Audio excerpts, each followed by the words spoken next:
A paz do Senhor, querido espectador do canal EBD em Estudo. É uma alegria estarmos aqui mais uma vez para estudarmos uma lição da Escola Bíblica Dominical. Nessa oportunidade, estudaremos a lição de número 1, a primeira lição desse trimestre, cujo título é O Deus que Governa o Mundo e Cuida da Família. Nesse trimestre vamos ver esse assunto que é tão relevante para os dias atuais. Você já sabe que falamos aqui da Congregação de Boa Esperança, em Parnamirim, onde somos pastoreados pelo pastor Georgen Silva, Parnamirim, Rio Grande do Norte. Fique conosco até o final, não esqueça de se inscrever no nosso canal, deixar aquele like, fazer um comentário, tudo isso ajuda no engajamento do vídeo e que essa mensagem chegue a cada vez mais pessoas. Muito bem, e nessa lição de hoje, que é a lição número 1 dessa revista, estamos iniciando mais um trimestre, né? Vamos ver esse título que é Duas Importantes Mulheres na História de um Povo. O textual vai se encontrar lá em Ruth, capítulo 4, versículo 14, diz assim: Então as mulheres disseram a Noemi, Bendito seja o Senhor, que não deixou hoje de te dar remedor, e seja o seu nome afamado em Israel. A verdade prática vai nos ensinar que, conhecidas ou anônimas, muitas mulheres foram fundamentais no plano divino de redenção da humanidade. A leitura bíblica em classe dessa lição se encontra em Ruth, no capítulo 4, do versículo 13 até o 22, e depois o livro de Esther. Nós vamos ler o capítulo 7, os versículos 1 até o 7. Muito bem, na introdução dessa lição, você vai ver que o comentarista cuida de situar, de contextualizar essas duas mulheres. Quem é mais atento já percebeu quem são elas. Nós vamos falar nessa lição especialmente de Ruth e Esther. Elas foram um pivô de livramento de Deus para o seu povo e para o cumprimento do plano divino da redenção. No caso de Ruth, especialmente, né, ela acaba sendo, da linhagem dela, vem o Salvador da humanidade. Esther é escolhida em meio ao cativeiro para ser uma libertadora, ou foi ela quem foi o pivô, né, usado por Deus para colocar por terra o plano de extermínio dos judeus. Então são essas duas mulheres, o comentarista situa, né, na história esses dois episódios. Algumas pessoas acham que elas são quase contemporâneas, né? Mas na verdade existe uma distância muito grande de tempo. Ruth é anterior à monarquia de Israel, né? É datada entre 1375 a 1050, mais ou menos. Isso é um período antes da monarquia de Israel, antes mesmo de Saul, de Davi, Salomão e etc. Já Esther é um pouquinho mais lá na frente, depois da monarquia, depois da divisão do reino sul e norte, né? E o cativeiro da Babilônia ainda não é sob o cativeiro ou o domínio da Babilônia, mas é sob o domínio dos persas. E aí nós vamos ter o cenário, o pano de fundo para a história de Esther. Então, o comentarista inicia essa lição fazendo esse panorama e contextualizando o leitor historicamente na figura dessas duas mulheres, em que cenário estavam inseridos. Então, esse é o pano de fundo, bom, para a história dessas mulheres. Então, essa é a introdução, né, que nós podemos ver, observar na lição sobre a história dessas duas mulheres. E o primeiro tópico vai se deter sobre a personagem Ruth, né? Essa primeira mulher que, como foi falado aqui, ela é anterior à monarquia no período dos juízes, né? Após ali Josué começa o período dos juízes, então nesse momento aí que aparece a figura de Ruth. Então o primeiro tópico vai falar Ruth, uma mulher importante para a linhagem de Davi. E o primeiro ponto vai dizer uma moabita.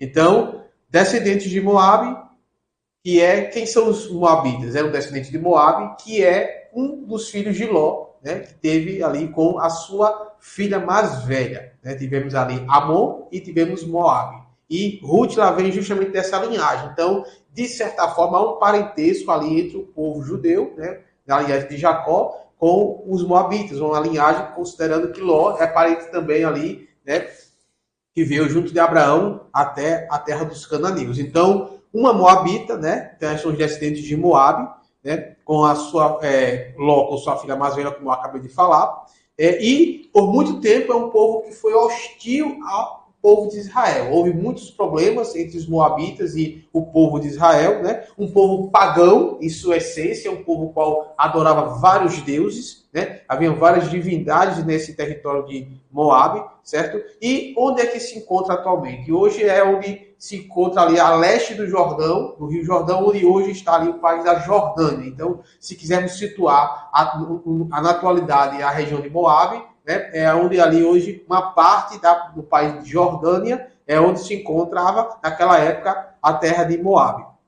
E vemos então, como falamos, é um povo idólatra, um povo hostil a Israel, né? Imoralidades sexuais eram praticadas nessa região e era pouco provável que alguém dessa região viesse fazer parte da linhagem de Davi e, consequentemente, né, veio daí fazer parte também da ascendência de Jesus, né? Então, contra todas as probabilidades, né, Deus, no seu modo de agir, em sua sabedoria, em sua providência, né, usou Ruth, né, naquelas circunstâncias, e ela passou a fazer parte justamente da linhagem aí, o qual lá na frente veio surgir o Messias, né, o Salvador. Então, o comentarista ele vem justamente finalizar essa primeira parte dizendo o seguinte, né, que o nosso Deus ele é soberano, faz do improvável provável e do impossível possível, né, porque humanamente seria muito improvável alguém dessa região, de tudo que nós falamos aqui, de Moabe, né, pertencer à linhagem de Davi e à linhagem, consequentemente, do Messias de Jesus Cristo.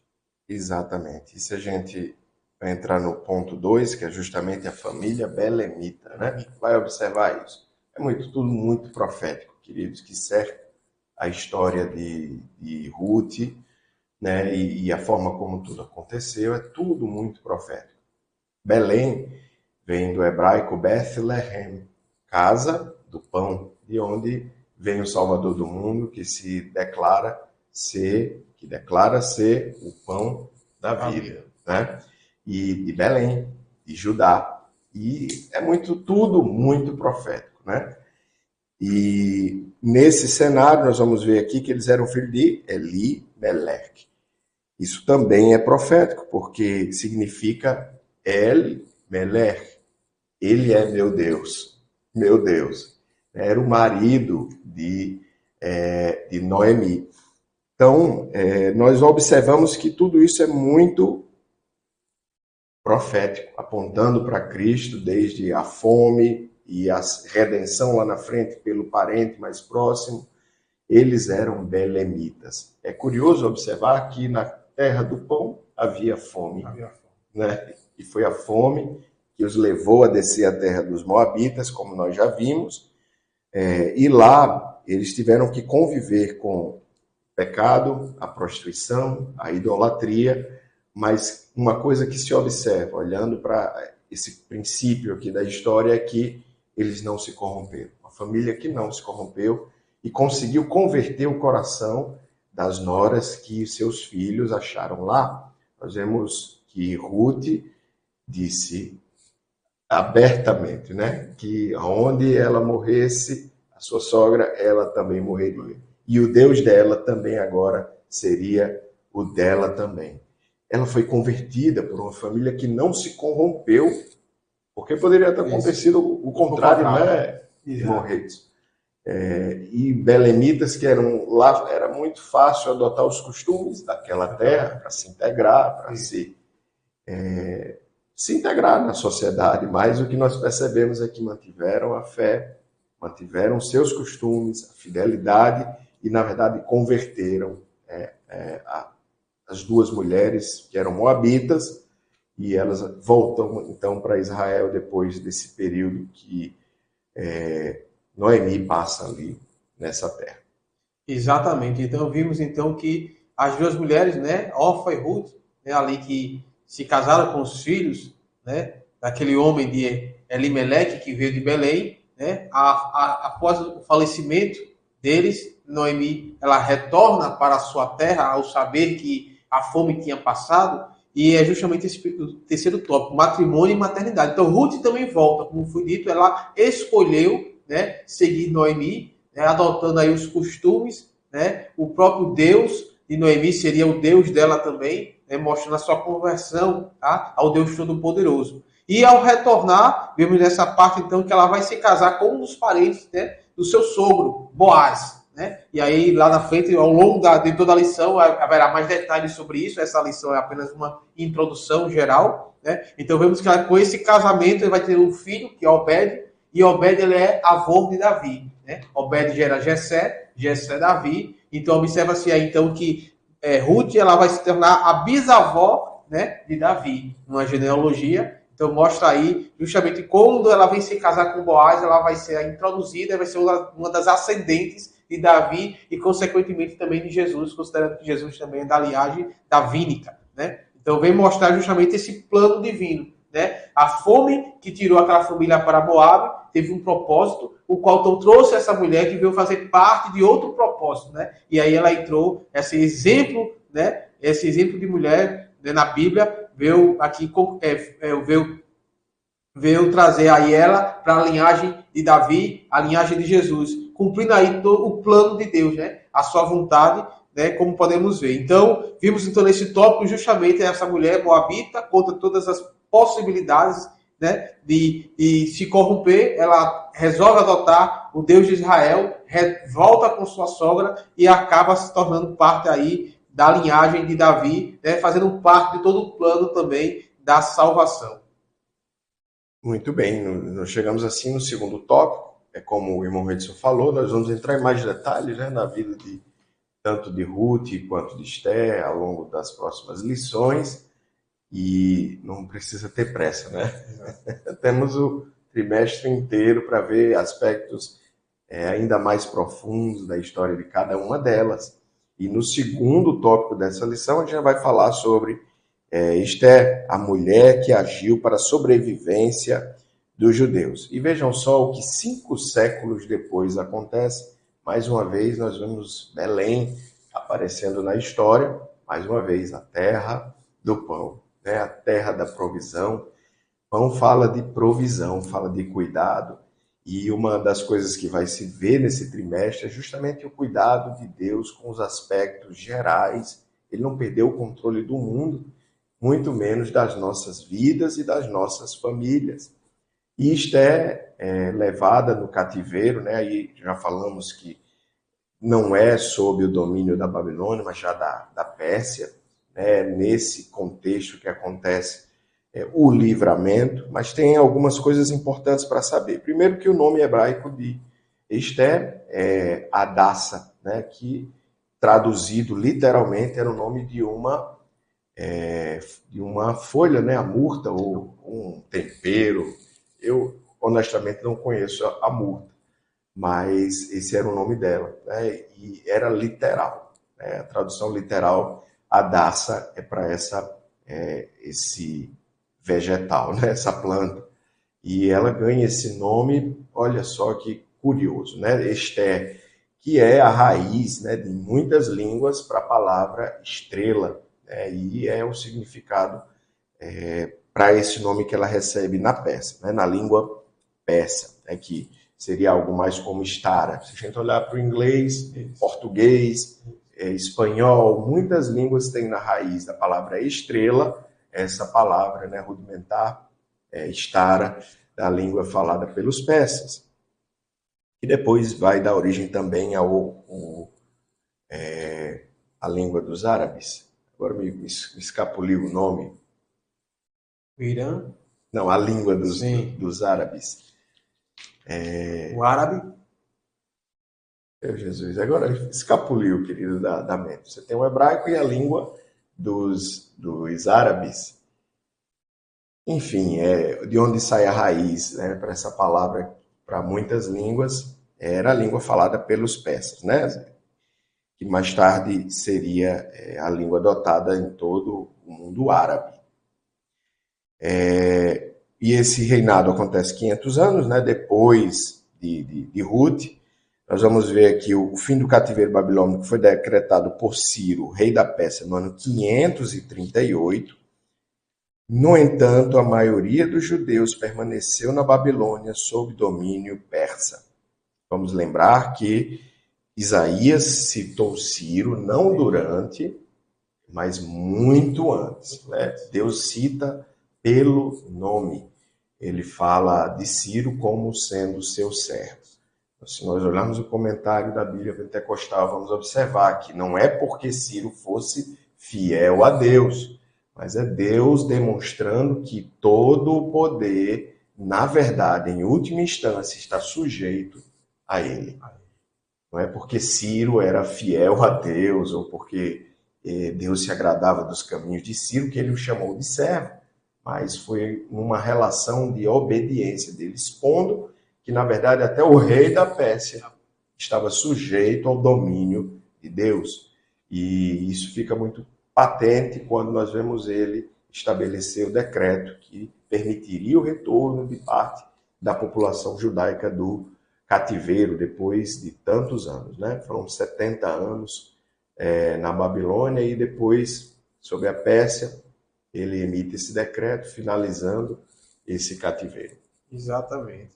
Então, nesse contexto, né, de cativeiro, quando eles foram à Babilônia, mas já no domínio persa, né, posterior a Nabucodonosor, já quando Ciro e seus descendentes começam a dominar, e os judeus, essa parte dos judeus permanecem lá, é que surge a história de Esté. E aí, outro tópico vai dizer, outra parte do tópico vai dizer, de órfã a rainha. Então, vemos então que Susa, que na época era a capital do novo império, né, do Persa, o Império Persa, lá vivia Esté, Mardoqueu, né, e grande parte, muitos judeus também viviam nessa região, né, e só que Esté, ela tinha era uma mulher muito bela, né, e juntamente com outras mulheres se candidataram para suceder a rainha Vasti, né, que era a rainha ali do rei naquele momento, e nesta ocasião, né, ela por providência divina, na verdade, né, como Deus já sabia do que iria acontecer lá na frente, né, ela se torna rainha. Então vemos aí que ela era órfã, né, pai e mãe,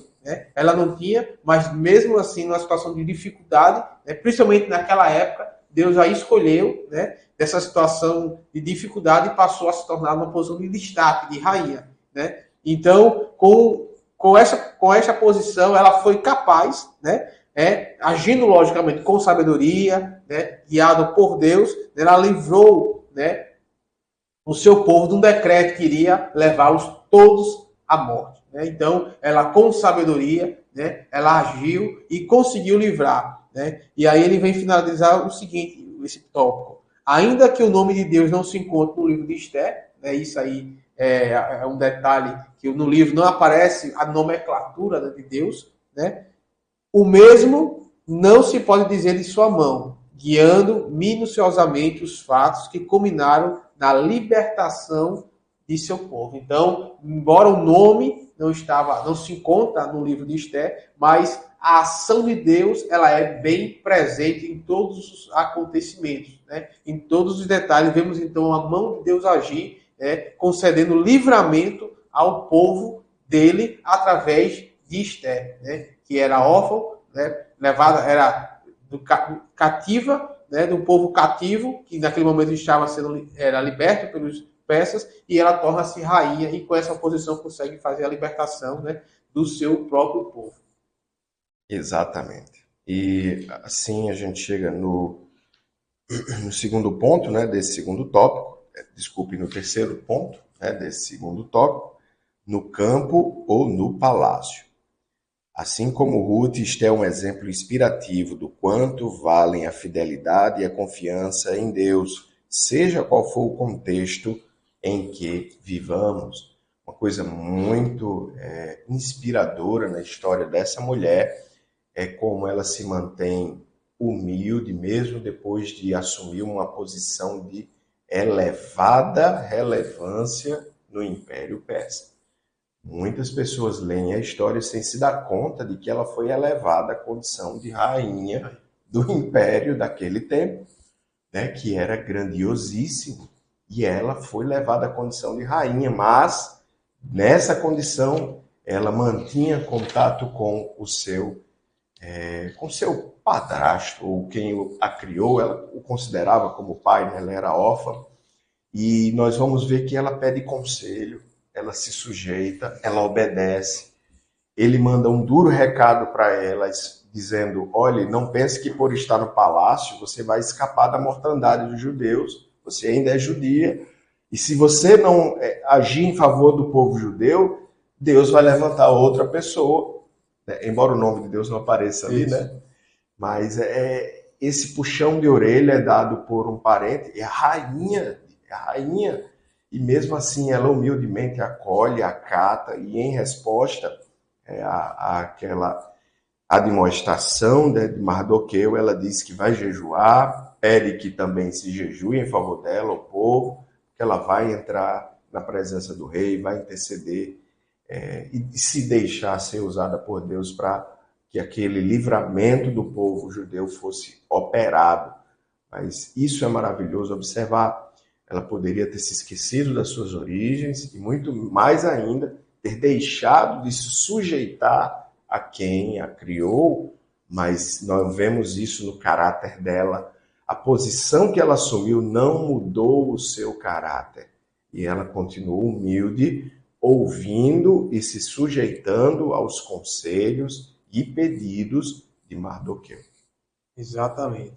E vemos então o fim desse tópico, né? Aqui primeiro falamos sobre Ruth, e nesse agora sobre Esté, e vamos finalizar falando mulheres de Deus como protagonistas da história. Então vimos aí nesses dois breves relatos dessas duas mulheres, Ruth no primeiro tópico e Esté no segundo tópico, sobre o protagonismo de mulheres que Deus usou em sua providência, né? Em seu plano para libertar, para salvar e para que permitisse também o nascimento, né, e o cumprimento das promessas através de Jesus. Então, o primeiro ponto vai falar sobre o protagonismo feminino, né, que é um dos exemplos que nós podemos ver aqui nesta lição. A liderança masculina, instituída por Deus, não anula o propósito divino com a mulher, né, nem lhe retira a possibilidade de em muitas circunstâncias ser protagonista. Então, vimos aqui que nesses dois casos, de Ruth e de Esté, Deus utilizou mulheres, né? Mulheres obedientes, mulheres fiéis, mulheres tementes a Deus, né? Para cumprir ali o seu propósito, né? Para ali fazer parte da história. Então, Deus tanto usa essas mulheres aqui como essas aqui que tiveram destaque, né? Com nomes registrados, inclusive, em livros na Bíblia, também como mulheres anônimas, né? O qual Deus utiliza, né?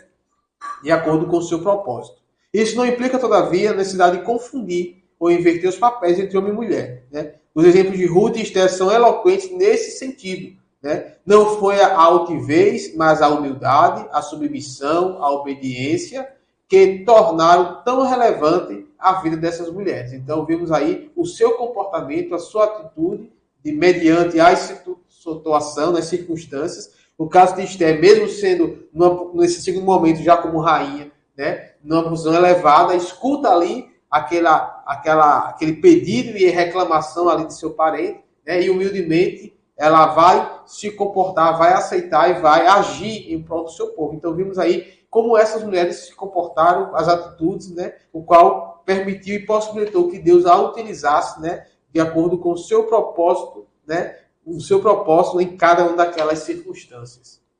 Exato. E no segundo ponto desse último tópico, o comentarista da lição chama atenção para o cumprimento do papel.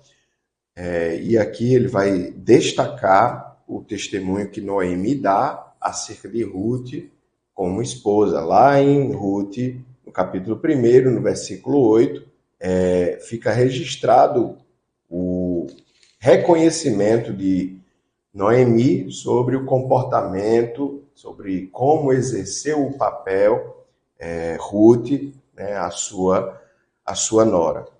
Vamos ver que escrito está assim: disse Noemi às suas duas noras: ide, voltai cada uma à casa de sua mãe, e o Senhor use convosco de benevolência, como vós usaste com os falecidos e comigo. Ela dá testemunho, né, de que eram mulheres que cumpriram o seu papel com excelência, né, e foram benevolentes, ou seja, não eram mulheres tolas, mas sábias. A Bíblia registra que a mulher sábia edifica a sua casa. A tola, com as próprias mãos, destrói. O maravilhoso disso é observar que Deus está disposto a dar sabedoria para todo mundo que sente falta. E Ele dá liberalmente e não passa em rosto. Mas, olhando para aqui, para a lição, nós vamos ver o comentarista dizer o seguinte: é fundamental para uma boa convivência em família, inclusive entre nora e sogra, o cumprimento dos papéis. Reconhecer para o que Deus nos chamou e assumir a posição. A mulher tem um papel na família, o homem tem um papel na família, os filhos têm um papel na família. Cada um tem um papel para o qual Deus designou. O mundo hoje tem feito com que esses papéis se confundam, não sejam compreendidos, ou mesmo que não sejam assumidos ou trocados. Tudo isso são desvios das Escrituras. Deus determinou um papel claro para cada componente familiar. A bênção dele nos alcança quando cada um de nós exercemos o nosso papel com excelência, com o melhor que nós podemos. O homem não pode abdicar do seu papel de líder. A mulher não pode abdicar do seu papel de ajudadora. Esse é o papel que a Bíblia estabeleceu. Existe a liderança na casa, o cabeça da casa é o homem.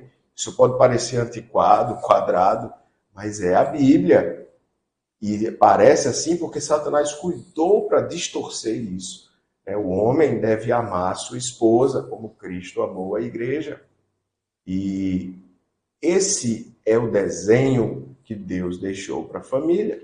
Então, quando cada um exerce o seu papel, servindo com amor e benevolência, a família experimenta a bênção de Deus, paz, harmonia e, com certeza, é o melhor design. Exatamente. Então, para concluir, vemos aí o último tópico aqui, e já entrando também na conclusão, que é justamente o que foi falado aqui pelo nosso professor Diego, educação familiar, no caso aqui de Esther, que ele vai frisar nesse ponto, que não foi apenas a beleza, mas a sua humildade, o seu bom comportamento, essa boa educação que ela recebeu de Mardoqueu ali, considerando que ela era órfã, então ela tinha essa obediência a ele, essa devoção a ele, nesse sentido. Então, podemos concluir que é no lar que somos forjados. Então, nessa harmonia da família, é que nós somos forjados para os grandes desafios da vida. E assim é que Deus deseja, propõe para cada um de nossas famílias, que cada um desempenhe a sua função, o seu papel, com excelência, e que nessa família harmônica, logicamente, temos todos os problemas, dificuldades, como qualquer ser humano e pessoa, mas que nesse lar nós somos forjados para os grandes desafios da vida, o qual Deus pretende usar cada um, de acordo com a sua vontade, assim como ele usou Ruth, assim como ele usou Esther, essas duas grandes mulheres, o qual podemos encontrar a sua história na Bíblia, ele tem esse desejo de também usar a cada um de nós. Então, já indo para a conclusão, vemos então que essas mulheres, registradas na história, como, assim como outras também, mulheres anônimas, como o próprio comentarista vai falar, a mulher de Noé, o qual não tem o seu nome registrado, mas vimos que se também a mulher de Noé, só para citar isso como exemplo, não o estivesse ali o acompanhando, uma companheira fiel, o ajudando, seria muito difícil também, Noé cumprir todo aquele propósito de construção de arca, naquele momento no qual Deus iria destruir a humanidade. Então vemos que Deus usa todos, os anônimos, assim como também pessoas de destaque, pessoas conhecidas. O importante é que Deus ele olha para todos, para todos, para cada um, para a necessidade de cada um, porque Deus vê o coração. Então, no reino de Deus, Deus usa todos, quer usar todos e conhece a todos. Basta então agora estarmos atentos à voz do Senhor, ouvindo a sua voz, para que assim possamos estar no centro da sua vontade.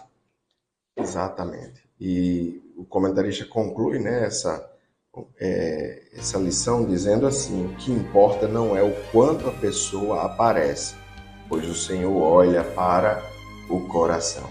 Então é muito importante olharmos essas mulheres, né? E como já foi falado, algumas anônimas, mas o importante é que a nossa obra não é esquecida. O nosso trabalho no Senhor não é vão, Ele é justo e independente de ser reconhecido pelos homens, de aparecer ou de receber os louros aqui nessa vida, Deus tem a medida certa de justiça para recompensa de todo o trabalho feito com fidelidade. Todo serviço prestado ao Senhor não ficará sem a devida recompensa justa, porque Deus é justo e é justiça. Então essas mulheres são um exemplo e nós devemos olhar para o serviço prestado por elas, para nos lembrar de que Deus usa quem se coloca na posição e está disposto a servi-lo com humildade e sinceridade. Características tão marcantes dessas duas personagens. E com certeza vamos ver mais durante essa revista, durante este trimestre. Então assim nós chegamos ao final de mais essa aula da EBD em Estudo. Não esqueça de subscrever o nosso canal, de deixar o seu comentário, deixar aquele joinha, compartilhar esse conteúdo para que ele atinja cada vez mais pessoas e a palavra do Senhor também chegue cada vez mais longe. Até a próxima. Que Deus abençoe a todos.